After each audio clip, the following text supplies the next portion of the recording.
Hello and welcome. This is going to be our lecture video for the Systems of Equations by Substitution Easy step-by-step binder lesson. Let's go ahead and get ready to take notes on this. Put your name up there. I'll be Key West today.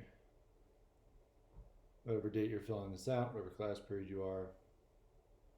Okay, so step one.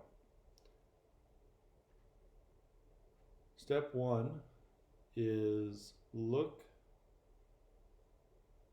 to see if you have any variables already isolated. Look to see if you have any variables already isolated. What does isolated mean? Isolated means by itself on one side of the equals sign. Alright, so look to see if you have any variables already isolated. Isolated means by itself on one side of the equal sign. Example, I'm going to borrow from our first problem here. In the first equation, y equals 3x plus 10, this y is isolated.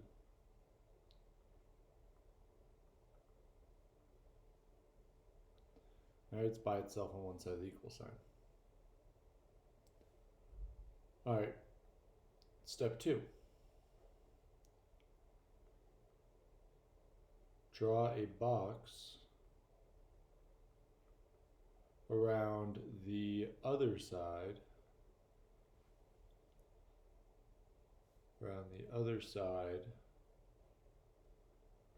of the equation with the isolated variable. Step two, draw a box around the other side of the equation with the isolated variable. All right, step three.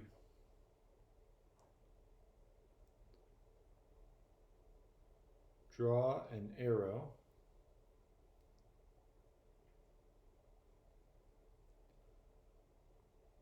from that box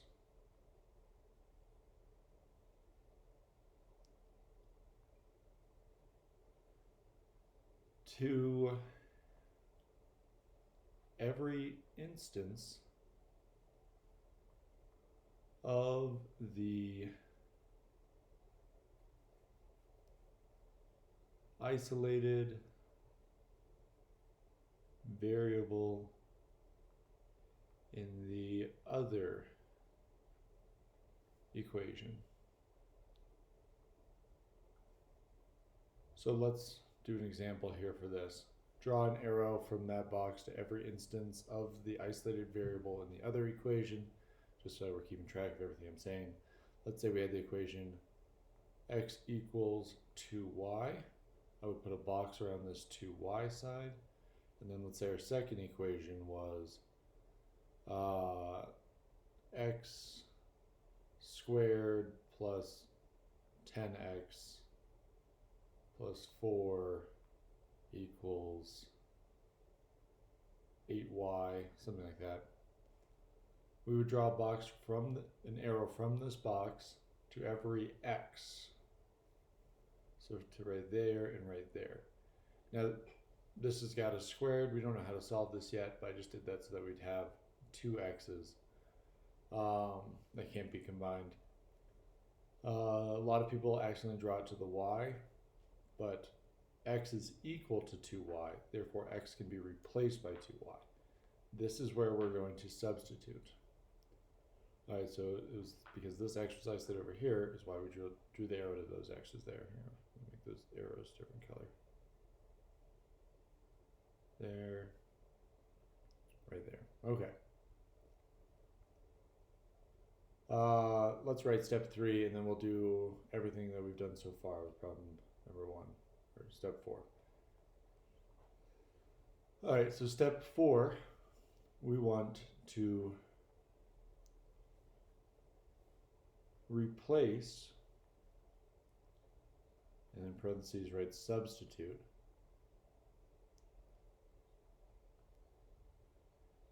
the variable with the equivalent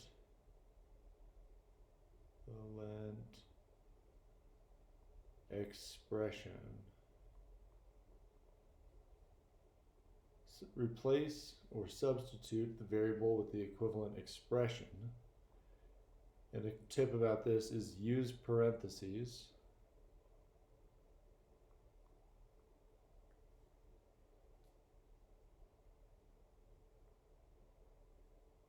All right. Is there anything else I want to say there? I don't think so. All right, let's go try all 4 of these steps with problem number 1. We're not done yet, but we're going to get a really good start on this. So I can recognize that this y in the top equation is isolated, so I can draw a box around the other side, the 3x plus 10. Then I draw an arrow to my second equation to this y here, because this y is equal to 3x plus 10. Y can be replaced by 3x plus 10. All right, and then I'm going to replace this y with a 3x plus 10. It's going to look like this.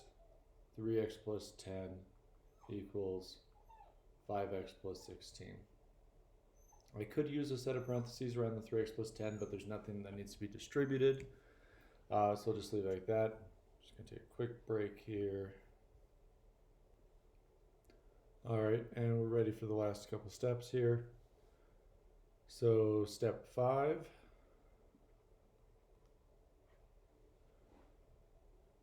Now that we've done this, we should have, I'm going to write this, you should have an equation with only one type of variable. You can now solve for this variable.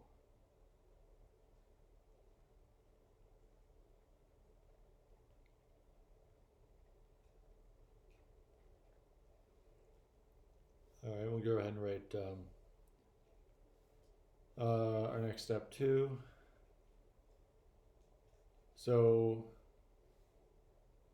in step 5, we're going to solve for the variable. All right, then plug in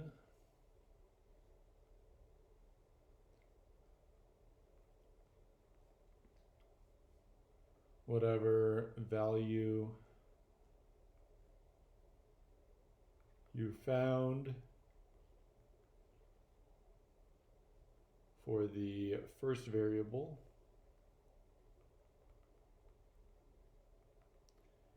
into that variable in either equation.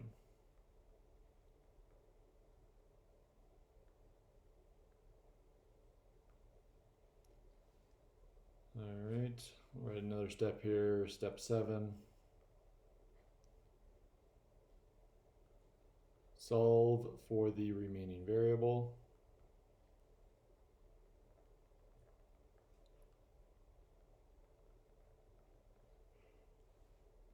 And then step 8, we want to double check with the equation you didn't use in step 6.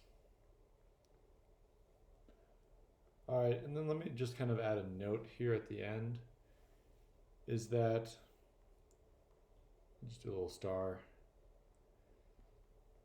If you have 2 y equals equations.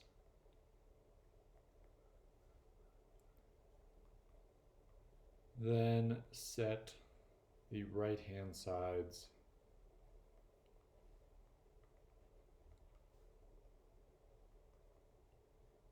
equal to one another. All right, and I guess that note kind of goes in up top here.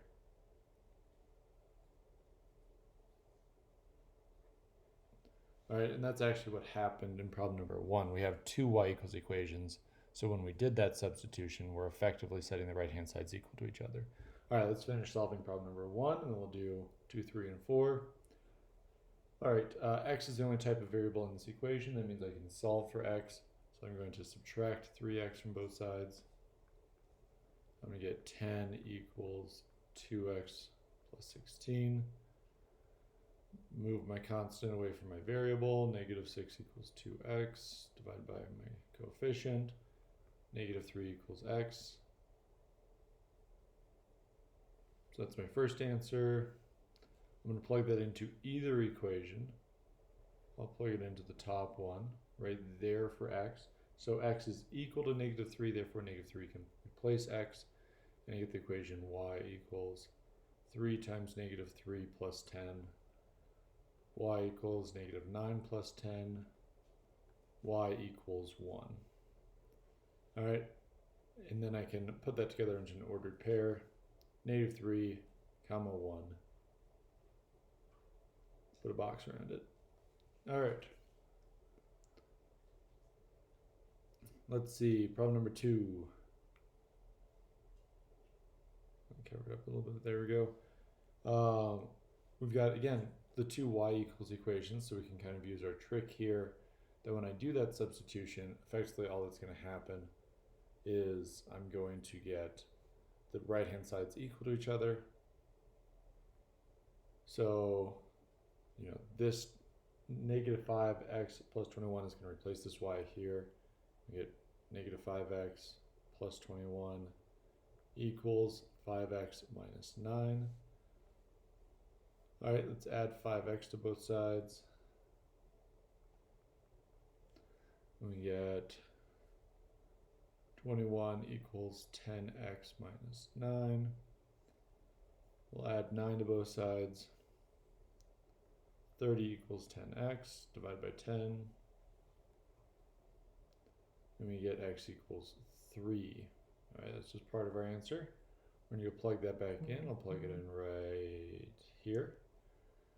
And then I get the equation y equals 5x, but x has been replaced by 3. Here's where, you know, parentheses are useful to show that that's multiplication, not a 53. And then we get y equals 15 minus 9, y equals 6. That's the other part of my answer. I can put it together as an ordered pair. X comma y becomes 3 comma 6. And then let's actually do the double check. I'll use the top equation to double check. Does 6 equal negative 5 times 3 plus 21? Well, that's negative 15 plus 21. That's 6. 6 equals 6. And checks out. All right, number 3. Here we can't use that shortcut because they're not both y equals equations. But because the second equation is y equals, then I can just follow my normal steps. Put a box around this side here. All right, opposite of the isolated variable, draw an arrow to this y here. So y was isolated, so y can be replaced by 5x minus 12. So what's that going to look like? Negative 6x plus 2 times, this is where parentheses are very useful, 5x minus 12. Those parentheses will make sure that that 2 gets distributed there. Equals negative 8. Negative 6x plus 10x minus 24 equals negative 8. Combine like terms here, 4x minus 24 equals negative 8. Move our constant away from our variable. 4x equals 16, divide by 4, divide by 4. We get x equals 4. And I can plug that in wherever. I think the easier spot to plug it in is the second equation. And I get y equals 5 times 4 minus 12. Y equals 20 minus 12. Y equals 8. Put them together into an ordered pair. 4 comma 8. Put a box around it. And we can double check with that top equation. Negative 6 times 4, that's negative 24, plus 16 equals negative 8. Negative 8 equals negative 8, and double checks out by using that top equation. All right, one more, and then the rest on the back will be up to you. We have, again, the y is isolated in the second equation, so we're going to box this side over here. An arrow going from this box to the y right here, and then I'm going to copy down that top equation. Negative 7x minus y, but y has been replaced by 6x minus 8, or plus 8. Parentheses is really important to make sure this negative is going to get distributed here. Equals 18. Negative 7x minus 6x minus 8 equals 18. Negative 13x minus 8 equals 18. Plus 8 plus 8. Negative 13x equals 26. Divided by negative 13. Divided by negative 13. X equals negative 2. It's part of my answer. I'm going to go plug it back in. I'll plug it in right here in that second equation to get that y equals 6 times negative 2 plus 8. Y equals negative 12 plus 8. Y equals negative 4. Final answer, x comma y, negative 2 comma negative 4. Put a box around it. Let's double check with the first equation. Negative 7 times negative 2, that's a 14 plus 4. 14 plus 4 equals 18. 18 equals 18. We double checked it. All right, the back is up to you here. Go ahead and try them all now. And I will reveal the answers in the comments. All right, have a great rest of your day.